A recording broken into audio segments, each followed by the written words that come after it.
to know why is it that we show our hands and feet but like not our arms? Do we think that our arms are attractive? Well, that's a good question. Now this goes back to something that's more important, which is the definitions of where we get our definitions. The reason that we cover everything but our hands and our face is because God said so. And it is God, like we said, that God is the one who defines what is good and what is right. And because God is our creator, He knows, what best we should do and how best to live our lives and how best to be successful. And so the reason, a lot of times people will say, well, no, I can still be modest in this way. And the point is that modesty, if defined by human beings, will be very different in one society versus another. If you're living, if you're on a nudist beach, modesty is, nothing. Okay, so that's still modesty. So the definitions will change, depending on where you are and who's defining it. And so what we say as Muslims is that definition only comes from God. And so it is God who defines what is modest.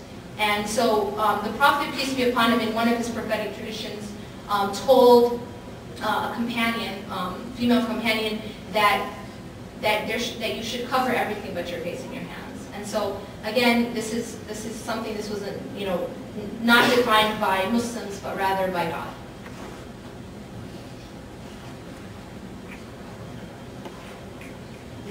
Also, we want to hear from you guys who got this experience. Like, if you want to share, we want to hear what your experience was in wearing the hijab. How did people treat you? What kinds of... So if you want to come up and share, that would be great.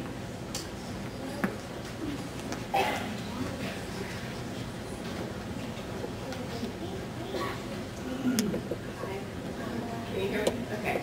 I just got back from Spain.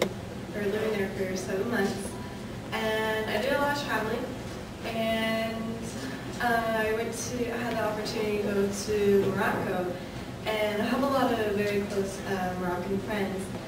And when I was in Morocco, I got to stay with a Muslim family, and it was a wonderful experience. And it was funny because when I was there, I decided to wear the hijab, and it was just because I wanted to, fit in, and it was a very good experience to go to a culture where normally they feel like the outsider when they come to like Spain or anywhere else, and then you go there to that country and you feel like the outsider. So I did it to blend in, and then I got to learn more about it. And it started to mean a little bit more to me, and then when I came back to Spain and I wanted to wear it, I got like a lot of stares. People would say things to me and bad words in Spanish. And then when I came here, and today especially, like wearing it made me feel really good, but then wearing it around here in the Western society and coming back did feel very awkward, just because a lot of people looked at me. Like, I was driving in my car and this guy slowed down and tried to race me. I don't know.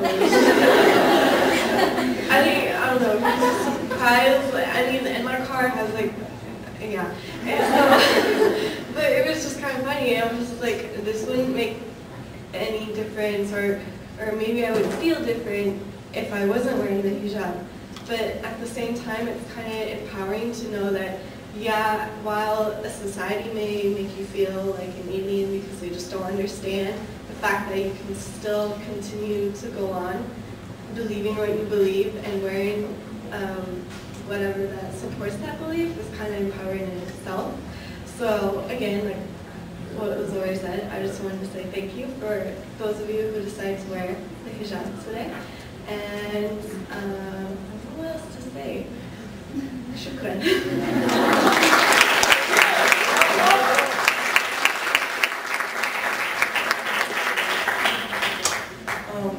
Big ups to you guys for this program. It was such a great idea, and I had so much fun doing it. I'm actually a Christian, but I think nobody looked at me funny because I actually look really good in it. I thought I looked really good.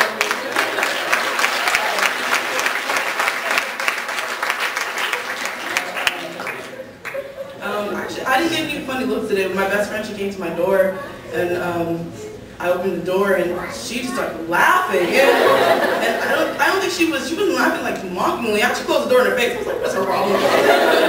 And then I opened it back, and I was like, what is wrong with you? She was just like, I'm just so surprised. She's like, she's like, but you look good. She's like, I should have got one. So, yeah, that was my experience today.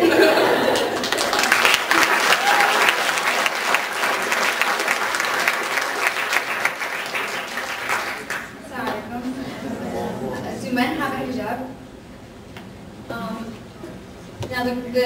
Now the thing about modesty is it's required for both men and women. And in the Quran, when Allah says, to lower your gaze and to guard your modesty, this is an injunction for both men and women. So modesty is something that's highly valued as actually one of the most highly valued concepts in STEM. And so it is definitely an injunction for both men and women. Obviously the dress code for both men and women are going to be different because men and women are, their anatomy is different. And obviously what is attractive about a man and what is attractive about a woman is not what is attractive about a man. It's also important to note that modesty is not only restricted to what you're wearing, but your demeanor has to be modest. And that's, again, something that's enjoined upon both men and women.